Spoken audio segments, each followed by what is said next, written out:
স্কুলের মধ্যে অসামাজিকদের দৌরাত্ম্য, রাতের অন্ধকারে নেশাগ্রস্তদের আখড়া স্কুলের মধ্যে। ভাঙা হয়েছে স্কুলের মিড ডে মিলের শেড ঘরের কংক্রিটের চেয়ার টেবিল, যত্রতত্র ছড়িয়ে মদের বোতল, নেশা সামগ্রীর খালি প্যাকেট। ছবিটা শিলিগুড়ি নকশালবাড়ির কেটুকাপুর জোট জুনিয়র হাই স্কুলের। গোটা ঘটনায় চিন্তিত স্কুলের প্রাক্তন পড়ুয়ারাও। যত ওই বসার সিমেন্টের যে বসার এগুলা করা হয়েছিল, টেবিলগুলো করা হয়েছিল, সেগুলো ভেঙে দিয়েছে। এটা সাধারণ মানুষ এটা ভাঙতে পারে না।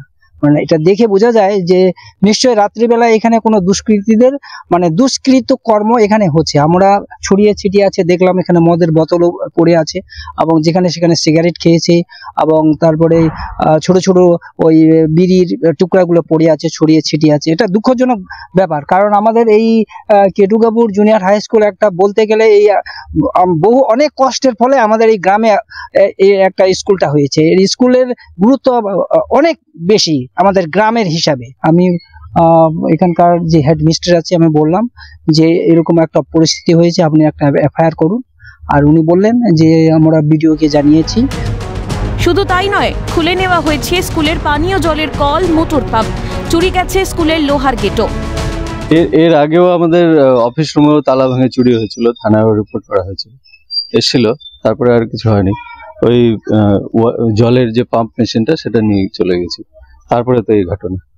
গেটটা চুরি হয়ে গেছে আর ভেতরে দেখতে পেলেন যেটা ভেঙে দিয়ে চলে গেছে। যুক্তিযুক্ত না, মেনে নেওয়ার মতো না। গোটা ঘটনা বিডিওর কাছে মৌখিকভাবে জানান স্কুলের শিক্ষক, তবে লিখিত কোনো অভিযোগ দায়ের করা হয়নি, যার জেরে স্কুল কর্তৃপক্ষের বিরুদ্ধে ক্ষোভ প্রকাশ করেছেন মনিরাম গ্রাম পঞ্চায়েতের প্রধান। তবে তদন্ত করে অভিযুক্তদের শাস্তির আশ্বাস দিয়েছেন তিনি। বিষয়টা জানানোর প্রয়োজন ছিল আমি মনে করি। দায়িত্বজ্ঞানহীনতার পরিচয়। দায়িত্বে যারা আছেন তাদের কোনো উদ্যোগ নেই। জিনিসটা তো কমপ্লেনটা তো স্কুল কর্তৃপক্ষ করবে, তিনি করেননি। কিন্তু আমি থানার ওসি সাহেবের সঙ্গে এইমাত্র কথা বললাম বিষয়টা গুরুত্বপূর্ণভাবে দেখতে, এবং আমি প্রশাসনকে অনুরোধ করব যে এদের চিহ্নিতকরণ করে এদের যাতে আইনি ব্যবস্থায় যে চরম শাস্তি হওয়া প্রয়োজন সেটা যেন অবশ্যই করেন। এই ঘটনার পরেই প্রশ্নের মুখে স্কুলের নিরাপত্তা। শিক্ষাঙ্গনে এই তাণ্ডব রুখতে প্রশাসন এখন কি ব্যবস্থা নেয় সেটাই দেখার। পেকাই ঘোষের রিপোর্ট, ক্যালকাটা নিউজ।